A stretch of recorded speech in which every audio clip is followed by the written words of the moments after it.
ஸ்டாலின் வந்து அவங்க சொத்தை வித்து ஒன்றும் கொண்டாடல. இன்னைக்கு 1000 ரூபாய் மக்களுக்கு கொடுத்து விட்டு என்ன எங்களுடைய வரிப்பணம் நான் நைட்டு தூங்கும்போது கூட வரி கட்டி கொண்டு இருக்கிறேன். நேருக்கு வந்து தோல்வி பயம் வந்து விட்டது. அதனால வந்து அவர் வந்து யாரை என்னென்ன பண்ணணுங்கிறது வந்து அவர் எந்த லெவலுக்கு வேணாலும் திமுக அரசு போகும். திமுக வந்து பெரிய ஊழல். மக்களுக்கு வந்து இந்த 1000 ரூபாய் தரேன், கேஸ் 100 ரூபாய் குறைக்கிறேன், பெட்ரோலுக்கு அவ்வளவு குறைக்கிறேன். ஏன் நீங்க ஆட்சியில செஞ்சுட்டு வந்திருக்கலாமே? 10 ஏக்கர் புள்ளம்படியில வச்சிருக்காங்க, அவங்களுக்கு பணம் வருது 1000 ரூபாய். நான் ஒரு சாதாரண ஒரு ஏழை விவசாயி, எனக்கு வந்து இன்னும் 1000 ரூபாய் வர கிடையாது. கஞ்சா விற்கிறது, ஹெராயின் விற்கிறது, இந்த மாதிரி வந்து அவங்களோட கட்ட பஞ்சாயத்து எல்லாமே அதுல தான் ஓடிட்டு இருக்கு. உதயநிதி ஸ்டாலின் மாதிரி ஒரு வாரிசு அரசியல் வந்து இந்த நாட்டுக்கே தேவையில்லாத துண்டு சீட்டை வந்து எழுதி கொடுத்ததே நல்லா படிக்க தெரியாதவர். அப்பா மேல சவாரி ஏறி போக கூடாது, தன்னிச்சு நின்று ஜெயிச்சு காட்ட சொல்லுங்க ஒரு தொகுதியில. முதல்ல நீ தமிழ்நாட்டை காப்பாத்துங்க, அதுக்கப்புறம் இந்தியாவுக்கு போலாம். நீ 1000 ரூபாய் கொடுத்து தான் பண்ண போறனா முதல்ல ஒயின் ஷாப்பை மூட சொல்லுங்க. முதல்ல செந்தில் பாலாஜிக்கு 1000 கோடி எங்க இருந்து வந்தது? இன்றைக்கும் இருக்கு. கச்சத்தீவை தார வைத்தது வந்து முழுக்க வந்து கருணாநிதியோட சூழ்ச்சி தான். டாக்டர் பாரிவேந்தருக்கு தான் அதிகமான வெற்றி. அவர் வந்து சொந்த நிதியிலிருந்து கிட்டத்தட்ட வந்து 126 கோடி ரூபாய் வந்து சொந்த நிதியிலிருந்து தான் உழைத்த பணத்தை வந்து கொடுத்திருக்கிறாரு. ஐயா முஸ்லீம், கிறிஸ்டின், இந்து அப்படின்னு ஒரு பாகுபாடு பார்க்காம அவர் வந்து நிறைய பண்ணியிருக்காருல. இப்பெல்லாம் சமையலறையில சமைக்கிறப்ப கண்ணீரே வரதில்ல. இலவச எல்பிஜி கனெக்ஷன் கொடுத்ததாலதான் ஒரு அம்மாவின் சமையலறையும் புகை இல்லாம இருக்கும். இதுதான் மோடியின் கேரண்டி. தாய்மார்கள் சகோதரிகளோட வழி அவருக்கு தெரியும். அதனாலதான் நாங்களும் உறுதியா இருக்கோம். மீண்டும் வேண்டும் மோடியின் அரசு. இதுதான் எங்களுடைய கேரண்டியும்.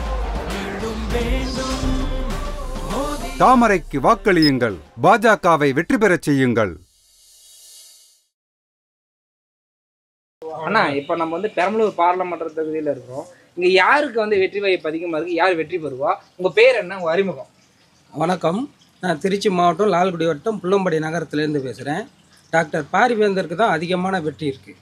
ஏன்னா அவர் வந்து பிள்ளைங்களுக்கு வந்து நிறையா பண்ணியிருக்காரு. தான் சொந்த நிதியிலேருந்து ஏகப்பட்டதை கொடுத்துருக்கிறாப்புல.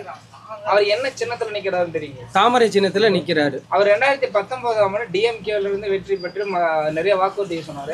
ஏதாவது செஞ்சிருக்கிறாரா? அவர் வந்து சொந்த நிதியிலேருந்து கிட்டத்தட்ட வந்து 126 கோடி ரூபாய் வந்து சொந்த நிதியிலேருந்து தான் உழைத்த பணத்தை வந்து கொடுத்துருக்கிறாரு. ஐயா நிறையா வந்து மக்களுக்கு வந்து இல்லைன்னு எந்த ஒரு இதை பற்றியுமே முஸ்லீம், கிறிஸ்டின், இந்து அப்படின்னு ஒரு பாகுபாடு பார்க்காம அவர் வந்து நிறையா பண்ணியிருக்காருப்புல. நிறையா செஞ்சுருக்கிறாங்க. இப்போ எங்கள் ஊரை எடுத்துக்கிட்டிங்கன்னா புள்ளம்படி நகரம், நாங்கள் 25 லட்சம் ரூபாய் வந்து புள்ளம்படி சிவன் கோயிலுக்கு வந்து நன்கொடையாக கொடுத்துருக்காப்புல. அதே மாதிரி நிறையா கிறிஸ்டின் கோயிலுக்கு கொடுத்துருக்காப்புல. நிறையா முஸ்லீம் கோயிலுக்கு அவரை போய் யார் அணுகுறாங்களோ அவங்களுக்கு வந்து கோடிக்கணக்கில் பணம் கொடுக்குறாங்க. லால்குடியில கிறிஸ்டின் கோயில் கட்டியிருக்கேன், அதுக்கு வந்து அவருடைய தொகை வந்து நிறைய இருக்குன்றாங்க, நன்கொடை நிறைய கொடுத்துதான் இருக்காங்க. அது என்ன உண்மையாங்க? அது அனைத்துமே உண்மை. அவர் வந்து ஒரு புக்லெட்டாவே போட்டு கொடுத்துருக்காப்புல. இப்போ இந்தியாவை எடுத்துக்கிட்டிங்கன்னா 543 எம்பி இருக்கிறாங்களே, 543 எம்பியில் வந்து யாருமே செய்யாத ஒன்றை வந்து டாக்டர் பாரிவேந்தர் அவர்கள் செஞ்சு வந்து ஒரு புக்லெட்டாவே போட்டு கொடுத்துருக்குறாப்புல. அப்படிங்கிறப்ப வந்து அதை வந்து நிறையா பேர் வந்து போய் மக்கள் மத்தியில் ரீச் ஆகல அவர். ஆனா 2 நாளைக்கு முன்னாடி வந்து லாடபுரத்துல பிஜேபியோடைய தெற்கு ஒன்றிய தலைவரை வந்து திமுக பிரமுகர் விசிகா சேர்ந்தவர் வந்து பிஜேபி ஒன்றிய தலைவரை வெட்டியிருக்காரு. அதை பத்தி உங்களோட கருத்து என்னங்கண்ணா? நேருக்கு வந்து தோல்வி பயம் வந்து விட்டது. அதனால வந்து அவர் வந்து யாரை என்னென்ன பண்ணணுங்கிறது வந்து அவர் எந்த லெவலுக்கு வேணாலும் திமுக அரசு போகும். அவங்க திமுக வந்து பெரிய ஊழல். அவங்க வந்து மக்களுக்கு வந்து இந்த 1000 ரூபாய் தரேன், இது கேஸ் 100 ரூபாய் குறைக்கிறேன், பெட்ரோலுக்கு அவ்வளோ குறைக்கிறேன். இப்போ வந்து தேர்தல் வாக்குறுதி கொடுக்குறாங்க, 500 ரூபா நான் கேஸ் கொண்டு வரேன் அப்படின்றாங்க. ஏன் நீங்கள் ஆட்சியில் செஞ்சுட்டு வந்திருக்கலாமே? ஒன்றுமே செய்யாமல்ல நீங்கள் வந்து மக்கள்கிட்ட கேட்குறீங்க.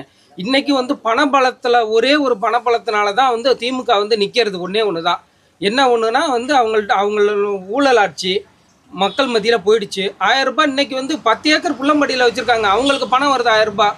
நான் ஒரு சாதாரண ஒரு ஏழை விவசாயி, எனக்கு வந்து இன்னும் 1000 ரூபாய் வர கிடையாது. என்னன்னு போய் விவோட்ட கேட்டோம்னா அவர் என்ன சொல்கிறாரு, இது மாதிரி உங்களுக்கு வரும் அப்படிங்கிறாரு. எப்போ வரும்னு கேட்டால் அதுக்கு வந்து பதில் கிடையாது. இதை பற்றி உங்கள் கருத்துங்கண்ணா? அதாவது நேற்று வந்து இவ்வளோ பெரிய தேர்தல் களம் பரபரப்பாக போயிட்டு இருக்க நேரத்தில் வந்து ஒரு விசிக பிரமுகர் வந்து இப்படி ஒரு கொலை முயற்சியில் இறங்கியிருக்காருன்னா அந்த கட்சி எப்படிப்பட்ட கட்சி என்று நீங்கள் நினைக்கிறீங்க? மிகப்பெரிய வந்து என்ன அவங்களால ஊழல் பண்ண முடியுமோ அது எல்லாத்தையும் பண்ணுறாங்க. மக்கள்கிட்ட வந்து ஒரு எப்படி சொல்கிறேன்னா நல்ல அணுகுமுறைகள் கிடையாது. இந்த மாதிரி ரவுடிசம், கஞ்சா விற்கிறது, ஹெராயின் விற்கிறது, இந்த மாதிரி வந்து அவங்களோட கட்ட பஞ்சாயத்து எல்லாமே அதில் தான் ஓடிக்கிட்டு இருக்குது. சரி, வாரிசு அரசியல் பற்றி என்ன? வாரிசு அரசியல்னா நான் என்ன கேட்குறேன்னா 35 வருடங்கள் வந்து இந்த புள்ளம்பாடியிலிருந்து போனவர் தான் காணக்கல் என்ன நேரு. இந்த புள்ளம்பாடியை வந்து இன்னைய வரைக்கும் வந்து என்ன ஏதுன்னு ஒரு நிதி கூட ஒதுக்குனது கிடையாது. இந்த புள்ளம்படி சைடு வந்து ஏற எடுத்து பார்த்தே கிடையாது. இப்போ கடந்த 4 நாட்களாக இந்த புள்ளம்படியை வந்து சுற்றி சுற்றி வந்துகிட்டு இருக்காரு. ஏன் என்றால் வந்து ஐஜேகே ஓட்டு விழுவோம், பாரிவேந்தர் வெற்றி பெற்றுவார் அப்படின்னு அந்த சுத்துப்பட்டு கிராமத்தில் வந்து தெரிஞ்சு போச்சு அவருக்கு. போகிற இடம் பூரா வந்து அருண்நேருக்கு வந்து எதிர்ப்பாலை தான் வீசிக்கிட்டு இருக்கு. இப்போ ஒரு 2-3 நாட்களுக்கு முன்னாடி கூட புவாலூரில் வந்து ஒரு மிகப்பெரிய சம்பவம் நடந்துச்சு. திமுககாரர்கள் தான் செஞ்சாங்க. அண்ணா திமுககாரர்களை வந்து கொடி கட்டக்கூடாது அப்படின்னு சொல்லி புவாலூர் பேரூராட்சியில். ஸ்டாலின் பிரதமர் வேட்பாளர் ஆனால் நீங்கள் ஆதரிப்பீங்க? 8 கோடி தமிழக மக்களையே காவந்து பண்ண முடியாத ஒருத்தர் பிரதமர் வேட்பாளரா? அவருக்கு மொத்தம் வந்து இந்தியாவில் வந்து எத்தனை எம்பி இருக்கிறாங்கன்னு முதல்ல அவருக்கு தெரியாது. துண்டு சீட்டை வந்து எழுதி கொடுத்ததையே நல்லா படிக்க தெரியாதவர். அவர் கட்சியில் வந்து தேர்தல் வாக்குறுதி கொடுக்கும்போதே சொல்கிறாரு, என்ன சொல்கிறாரு, குடியுரிமை சட்டம் வந்து அமல்படுத்த முடியும்னு சொல்கிறாப்புல. திருப்பி அவர் மகன் வந்து சொல்கிறாப்புல என்னன்னு கேட்குறாப்புல. இவரா வந்து நாட்டை காவந்து பண்ண போறாரு. ஏப்ரல் 19 தேர்தல் கூட தெரியாம ஜூனு ஜூலைன்னு வளர்றாரு. அதை பத்தி நீங்க என்ன நினைக்கிறீங்க? அவரோட தேர்தல் பிரச்சாரத்தை பத்தி நீங்க என்ன நினைக்கிறீங்க? அவரு எப்படிப்பட்ட ஆட்கள் இருக்காங்க? அவரை மாதிரி உதயநிதி ஸ்டாலினை மாதிரி ஒரு வாரிசு அரசியல் வந்து இந்த நாட்டுக்கே தேவையில்லாத ஒருத்தர். அப்பா மேல சவாரி ஏறி போகக்கூடாது, தன்னிச்சு நின்று ஜெயிச்சு காட்ட சொல்லுங்க. ஒரு தொகுதியில் ஓட்டு வாங்கி காட்ட சொல்லுங்க. அதிமுக ஆட்சி இருக்கும்போது 2500 ரூபாயோட சேர்த்து ஒரு 1500 ரூபாய் போட்டால் 4000 ரூபாய்க்கு பதிலாக 5000 சொல்லி சொன்னவர். அவரோட புள்ள எப்படி இருப்பார்? அவர் எழுதி கொடுத்ததே படிக்க தெரியாத ஒருத்தர் என்ன விடியல் ஆட்சி தரேன்னாரு. 3 வருட காலங்களாக இந்த புள்ளம்படியில் தண்ணீர் கொஞ்சம் பெரிய இதாக ஓடிக்கிட்டு இருக்குது. இவங்க என்னத்தை வந்து கிழிச்சிட்டாங்க சொல்லுங்க? தாலிக்கு தங்கம் கொடுக்கல, மடிக்கணினி கொடுக்கல, எதில் ஊழல் பண்ணல? இவங்க தார் ரோட்லேருந்து எல்லாத்துலேயும் ஊழல் பண்ணிக்கிட்டு இருக்காங்க.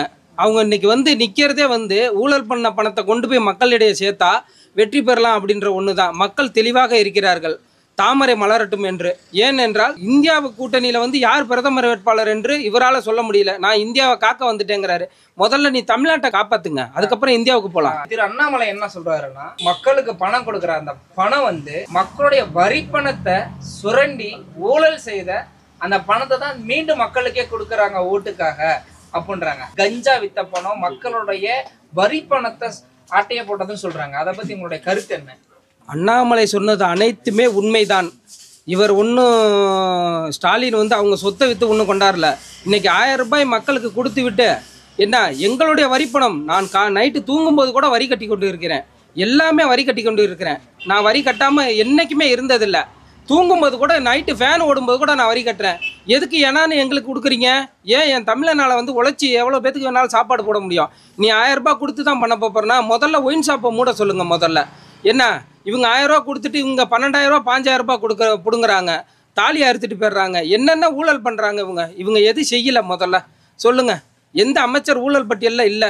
செந்தில் பாலாஜி தெகிரியம் இருந்திருந்தா அவர்கிட்ட ஒரே ஒரு வாட்சிக்கு மட்டும்தான் பில்லு கேட்டார். அந்த வாட்சியை கொடுத்தாரு, ஐபிஎஸ் அண்ணாமலை கொடுத்தாரு.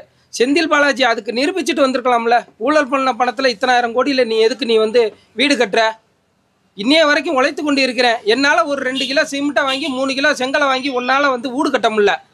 செந்தில் பாலாஜிக்கு இத்தனை 1000 கோடி எங்கேருந்து வந்தது? அந்த செங்கலை கட்டையை வந்து நம்ம பாஜக அரசை வந்து அவர் வந்து கடுமையாக விமர்சிக்கிறாரு. அதை பற்றி என்ன சொல்கிறீங்க? அண்ணா ஒன்றே ஒன்று சொல்கிறேண்ணா, இவருடைய குடும்ப பின்னணி என்னன்னு முதல்ல தெரிஞ்சுக்குங்க. ஊழலுக்காண்டி இவங்க தாத்தா வந்து ஆட்சியை கலைச்சவங்க வந்து யார்? ஊழலுக்காண்டி ஆட்சியை கலைச்சவங்க வந்து கருணாநிதி குடும்பம். கருணாநிதி அவர்கள் ஊழலுக்காண்டி ஆட்சியை கலைச்சாங்க. ஊழல் பண்ணதுக்காண்டியே இவர் வந்து வச்சுட்டு போன ஒரு செங்கலையும் இவர் திருடிட்டு வந்துட்டாரு. இப்போ செங்கலை காணான்னு சொல்கிறாங்க. எய்ம்ஸ் நான் என்ன சொல்கிறேன்னா, 37 எம்பி இருந்தீங்க, எய்ம்ஸை ஏன் கொண்டுட்டு வரல 5 வருடங்களாக? 2019 2024 வரைக்கும் ஏன் எய்ம்ஸை உங்களால் பண்ண முடியல? ஏன் ஸ்டாலின் இது பிரதமரை பார்க்க முடியல, மோடி ஐயாவை பார்க்க முடியல? உங்களால் ஏன் வலியுறுத்த முடியல? நிர்மலா சீதாராமன் நம்ம சொல்கிறாங்க இந்தியாவிலேயே 2வது இடம் வந்து மதுரை எய்ம்ஸ் தான் அப்படின்னு சொல்கிறாங்க. ஏன் உங்களால் வலியுறுத்த முடியல? இன்றைக்கி எய்ம்ஸை கொடுக்குறீங்க. கச்சத்தீவை தாரை வார்த்தது யார்? இன்றைக்கும் இருக்குது. கச்சத்தீவை தாரை வார்த்தது வந்து முழுக்க வந்து கருணாநிதியோட சூழ்ச்சி தான். இலங்கை தமிழர்களை வந்து கொன்றது வந்து முழுக்க கடல் கரையில் மெரினா பீச்சில் படுத்துக்கிட்டு இன்றைக்கி கொன்றது வந்து முழுக்க வந்து கருணாநிதி குடும்பம் தான். இதற்கு எப்படி ஓட்டு கேட்குறாங்க? வெக்கமே இல்லாமல் ஓட்டு கேட்குறாங்க. என்ன சூடெல்லாம் அடிச்சு சத்தியம் பண்றீங்க? ஓட்டு கேட்க வந்தோம். நகைக்கடனை தள்ளுபடி செய்யறதா சொல்லி ஏமாத்திட்டு செய்யலையா? செய்யல தலைவரே. எங்க மோடி ஐயா தமிழ்நாட்டில் தொழில் தொடங்குறவங்களுக்கு அதிகப்படியான கடன் தந்திருக்காரு. அதுவும் பெண்களுக்கு 69%. நீங்க சூட ஏற்றி சத்தியம் பண்ணாலும் எங்க ஓட்டு மோடி ஐயாக்கு தான். போயிட்டு வாங்க. தாமரைக்கு வாக்களியுங்கள், பாஜகவை வெற்றி பெறச் செய்யுங்கள்.